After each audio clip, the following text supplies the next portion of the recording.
In all my years of being a business owner, one of the most frustrating and emotional things that I go through is when I get a negative review online, whether that be Google or Facebook, getting the dreaded email or notification that someone just left you a 1-star review.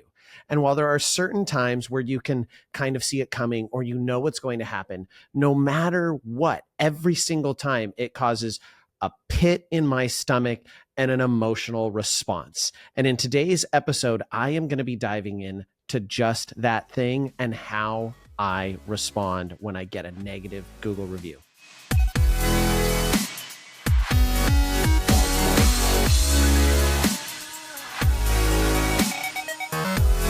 Hello, everyone, and welcome to another episode of the Cheer Biz Podcast. I'm your host, Dan Cotton, and today we are talking all about how I respond when I get negative Google reviews. Now, before we get into the episode, please make sure you go on over to Facebook and you join our Cheer Gym Owners Group or All-Star Cheer Coaches and Owners, and you're in those groups so you don't miss out on any of the great conversations and you get the chance to ask questions yourself.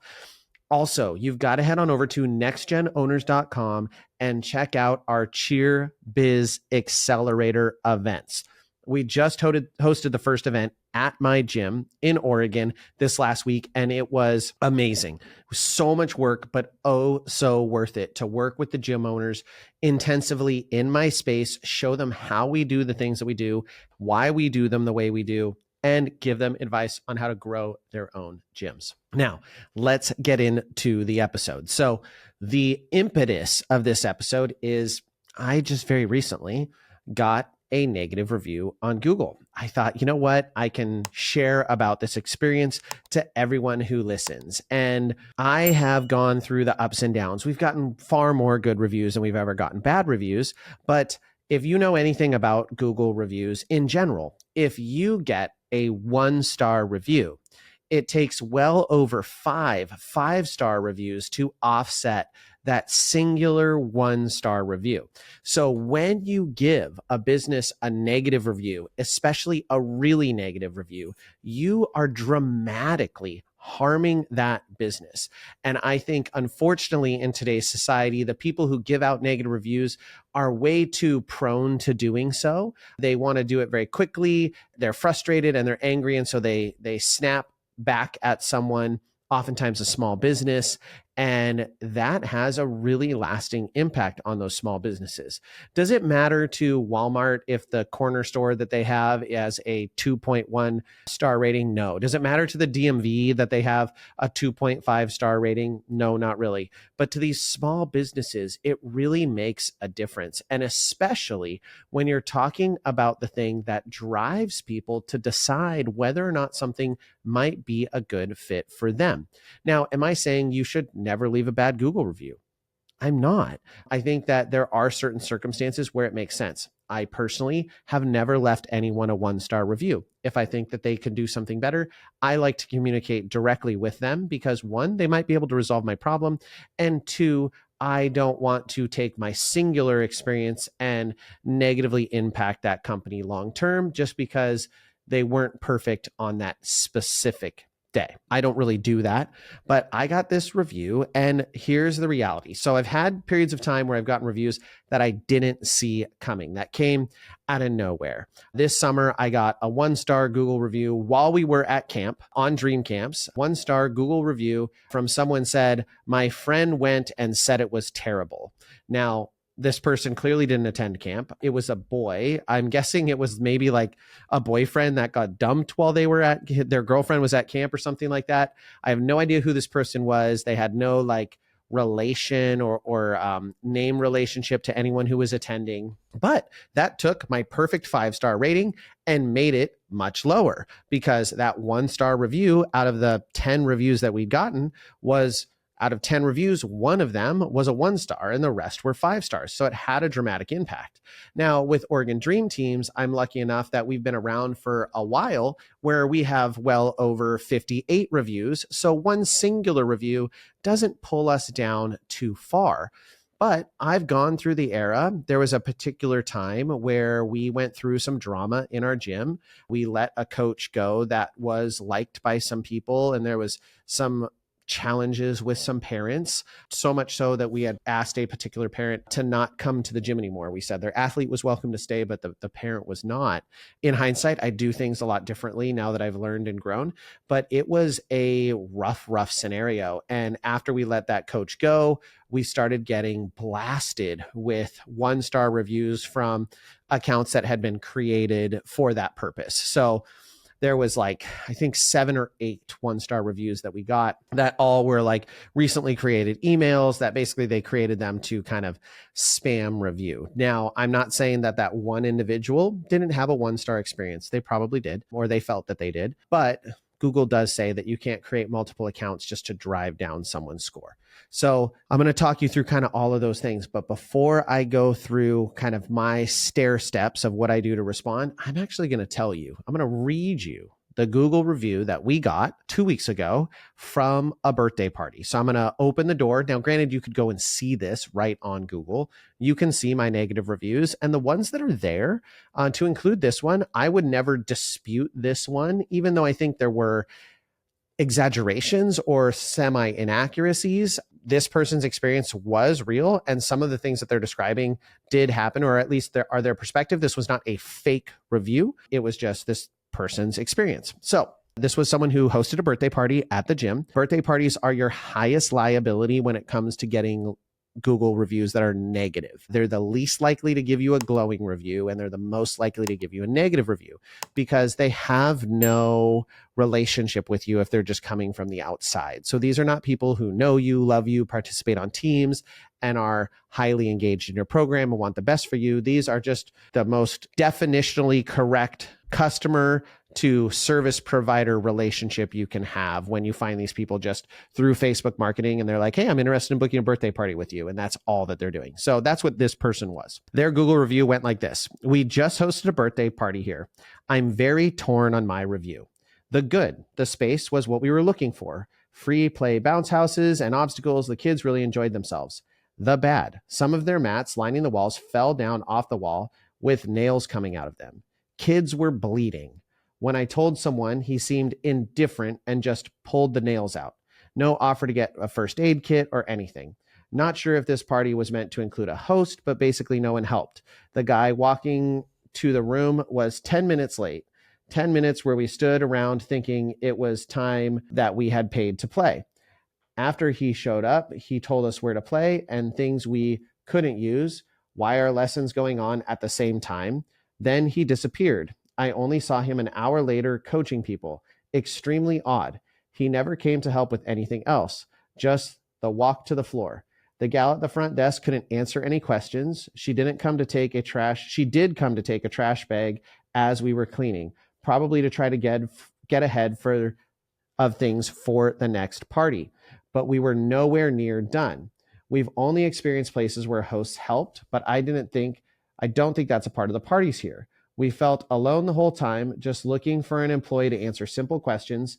Everything the website says we get with a party we didn't get. No theme, no shirt for the birthday girl, and no coupons for the guests.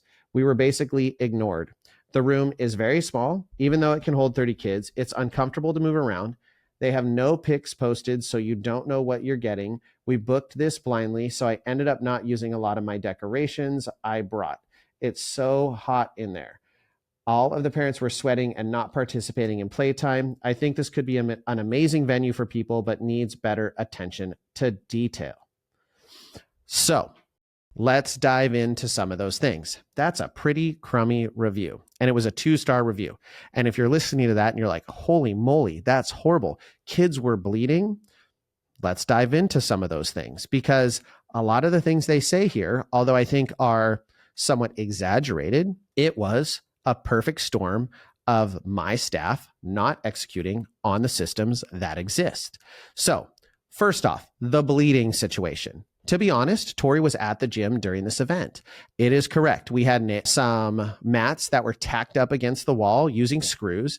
And what had happened is during the event, some kids had been trying to climb on them. They're not meant to climb on. They're just CBF that was a little bit extra that was attached to the wall. They had started climbing on them and they had pulled down. And one child got a scratch. My staff member, who was indifferent, left when they said that someone got hurt to immediately correct the situation.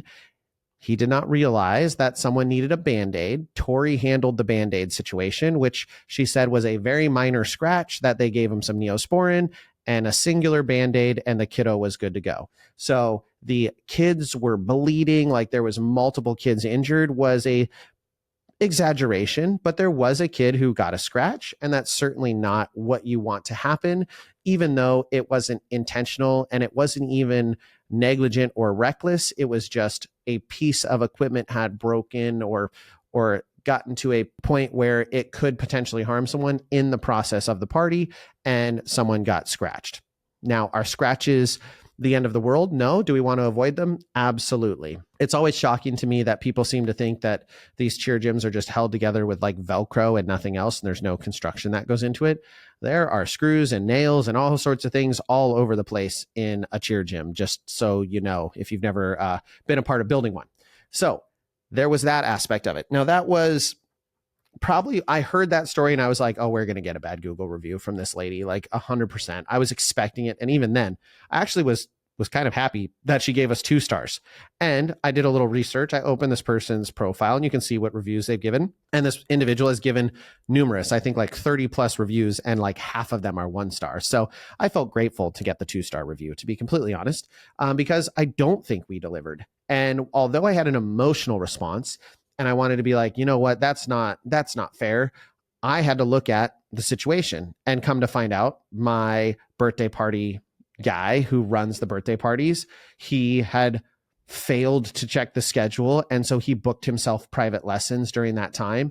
And then instead of canceling those private lessons like he should have done, he still did the private lessons while the party was going on. So he was not doing the birthday party host thing. And we absolutely help people set up. That's like part of our pitch.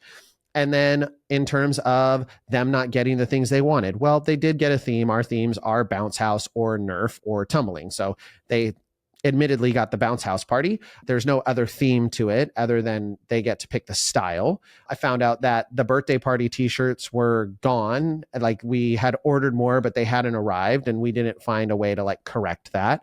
And that the front desk didn't give out the coupons in the goodie bags like they were supposed to, because the standard front desk person was out of town on a trip to Mexico. So there was like a whole bunch of different things that all went wrong on the same day, to include that the room was really warm, which I don't know. It doesn't sound like the room was that crazy hot, and staff said they went in there and it wasn't bad. We do help clean up. We do come get garbage bags, which is exactly what the staff member did, and that she thought was just because we were trying to clean up, which we are. And in terms of being nowhere near done, I don't know. We have like very specific time frames that you book the facility for. And if you want an exclusive party, you actually can do that. If you want to make sure that there's nothing else going on in the gym, you can book that through our birthday party booking, but it's much more expensive than what this particular person paid. But all of that said, there was really good feedback here. And so when I get a review like this, I first take that deep breath. I respond. I respond to every Google review, good and bad. You want to respond to that review and let people know that you're taking it seriously and that you're willing to address their concerns. This is good for people who are reading your reviews to know that you are paying attention and that you're trying to remedy the situation. Now, my response to this was very simple. It said, we really appreciate your feedback and we'll be addressing this with our staff, because we did drop the ball. We made mistakes on this. And what's remarkable is, of my reviews recently, I don't know that it's remarkable, but of note is that my reviews lately, all of my reviews that are less than 5-star in the last like 2 years have been from birthday parties. One of them was just because our property manager was resurfacing the pavement in the parking lot, and a bunch of the parking spots were blocked, and they were really unhappy about that. So it absolutely happens that these birthday parties can give you negative reviews, which is why you really need to make sure you deliver if you're doing them. After I responded, the next step was look into the complaints. So I already told you about the screws situation, which we dealt with very quickly, talked to our staff about, and then created a protocol prior to birthday parties that staff are to be walking around the gym and doing a safety inspection to make sure that nothing is broken and nothing is dangerous, because these are young kids who are kind of running around crazy, and we need to make sure that they are protected because they don't know the gym. They don't know the things that your athletes who are there every day know. So we need to make sure that things are just even a little bit safer than they always would be. So we added a safety protocol. Then we created a plan for, hey, our new building, which is amazing. The rooms that we're using for birthday parties, they are a little small. And you know what? The way that they're set up is not conducive to running an effective birthday party. So I came in and I helped my staff rearrange the tables so that 30 people fits in the room a heck of a lot better and more comfortably. And then we expanded into our dance room and we said, hey, this is our overflow large party area. Instead of trying to cram one of them into our smaller room and then one of them into our, like, what would be considered a very medium-sized room, let's leverage these spaces a little bit better and make sure people are more comfortable. So learning from it, we took away all of those notes and we said, what can we learn? What can we fix? And what can we do better? And that is the best thing to do with a negative review, is learn from it. If someone gives you a negative review, yes, it's frustrating. And I understand the temptation is to fire back at them and to say, no, you're wrong because, or I can't believe you would say this, or try and get it deleted, which if it's false, I think you should take steps to try and get it taken down. It does take a really long time, so don't expect anything to be super fast. But if it's false, you should take steps to get it taken down. Don't reach out to that person and ask them to change it, which is also a temptation. Hey, please don't say that. We'll fix it. We'll give you money back. You actually legally can't offer to give people money back to change their review. You can give their money back. You can just say, hey, I'm sorry you had a bad experience. Here's a refund. And would you mind please taking down that review? They can do it of their own accord, but you can't try and cajole them into it with the unexchanged money. So you want to be very careful about those things. The biggest thing is just take that information and learn from it.